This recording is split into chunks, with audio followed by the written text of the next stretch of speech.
দেৰগাঁও চিৰিষ্টিকাত হালধীয়া সৰিয়হৰ মনোৰম দৃশ্য বৰ্তমান সৰিয়হ ফুলা বতৰ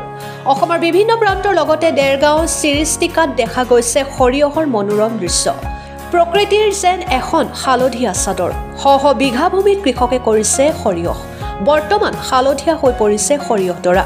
সৰিয়হ ফুলৰ মনোৰম দৃশ্যই আকৰ্ষণ কৰে পথৰুৱাক সৰিয়হ ফুলৰ লগত ফটো তোলা ব্যস্ত বাটৰুৱা ৰাইজ সৌন্দৰ্যৰ লগতে বাণিজ্যিকভাৱে যথেষ্ট লাভদায়ক সৰিয়হ খেতি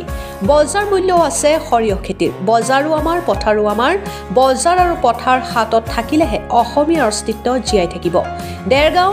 চিৰিষ্টিকা অঞ্চলত বহু যুৱকে কোম্পানী চাকৰি এৰি কৃষিকৰ্মৰ জৰিয়তে স্বাৱলম্বিতাৰ পথ দাঙি ধৰিছে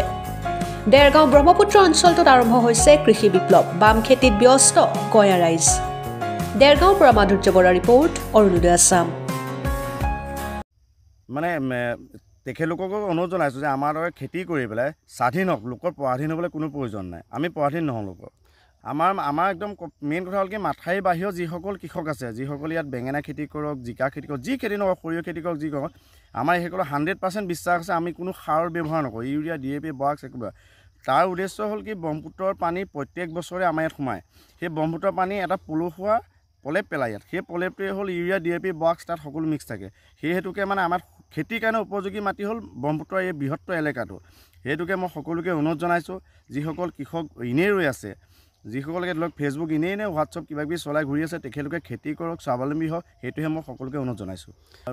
ৰাজপথত আন্দোলন কৰি সময় নষ্ট কৰি কোনো লাভ নাই সদায় নিজৰ খেতি কৰক যিকণ খেতি কৰি সময় তাৰপিছত অতিবাহিত কৰিব পাৰে সেইকণ সময় তেখেতে ৰাজপথত দিয়ক এনেই যদি আমি ৰাজপথত চিঞৰ বাখৰ এতিয়া দেখোঁ কিছুমান কৃষক যিসকলে কৃষকৰ খেতিৰ বিষয়ে নাজানে সেইসকলে ৰাজপথত চিঞৰ বাখৰ কৰে আজি আমুকৰ মূল্য ইমান হৈছে তামুকৰ আৰু যদি মূল্য বৃদ্ধি নহয় আমি কৃষকে পইচা পাম কেনেকৈ মূল্য বৃদ্ধি হ'লে কৃষকে পইচা পাম যদি মই চাইছোঁ চৰকাৰী চাকৰিয়ালসকলৰ দৰমহা বৃদ্ধি কৰিব লাগে পেঞ্চনাৰসকলৰ পেঞ্চনাৰ বৃদ্ধি কৰিব লাগে কিন্তু আমাক কৃষকসকলৰ খেতিৰ মূল্য কোনো দিব নালাগে সৰিয়হ যদি মই আজি 70 টকা বিকি আছোঁ কাইলৈ যদি 75 টকা বিকো 5 টকা কেজি মোৰ লাভ থাকে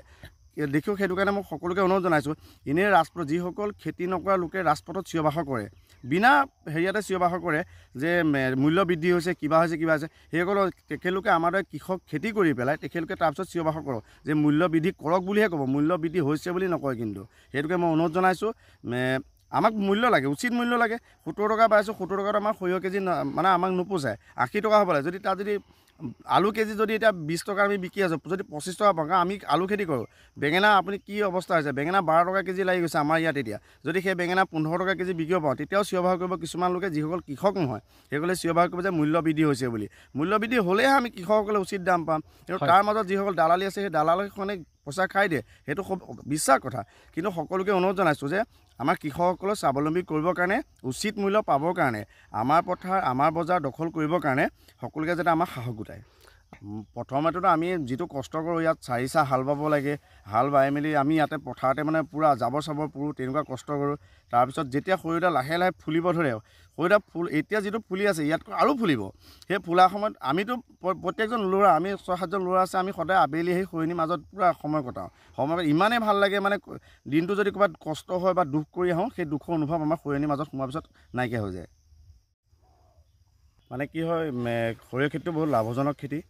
কাৰণ আজি মই প্ৰায় 2 বছৰ আগৰ পৰা সৰিয়হ খেতি কৰিছিলোঁ প্ৰথম বছৰ মই 50 বিঘা তাৰ পিছৰ বছৰ 70 বিঘা অহা বছৰ মোৰ টাৰ্গেট আছে 200 বিঘা এই বছৰ মই কৰিছোঁ এই বছৰ শেহতীয়া পানীৰ অলপ প্ৰব্লেমৰ কাৰণে ধৰক আমি সিমান খেতি কৰিব পৰা নাই কিন্তু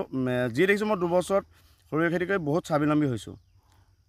সৰিয়হ খেতি একো নাই বালিচুৰি অলপ দ পলসুৱা মাটিৰ প্ৰয়োজন হয় ধৰি লওক বিশেষকৈ ব্ৰহ্মপুত্ৰ পানী সোমোৱা এলেকাত হ'লে সৰিয়হ খেতি বহুত ধুনীয়া আমাৰ চিৰিষ্টিকা যিটো এলেকা আছে এই এলেকাত প্ৰথমে ব্ৰহ্মপুত্ৰ পানী সোমায় সেই ব্ৰহ্মপুত্ৰ পানী সোমাই পেলাই এটা পলস পেলাই দিয়ে সেই পলসটো পেলাই দিয়াৰ পিছত ইয়াৰ যিবোৰ দ মাটি থাকে অলপ শেহতীয়া হয় শেহতীয়া হ'লেও দ মাটিবোৰ সৰিয়হত যেনেকৈ ৰঙা দলিচাৰ দৰে হৈ আছে আজি তেনেদৰে আমাৰ সৰিয়হ খেতি হালধীয়া দলিচা হৈ আছে তেনেদৰে আমাৰ প্ৰত্যেকখন পথাৰতে দেখিব এনেকুৱা হালধীয়া দলিচা এখন আমাৰ চিৰিষ্টিকা গাঁৱৰ প্ৰায় মানে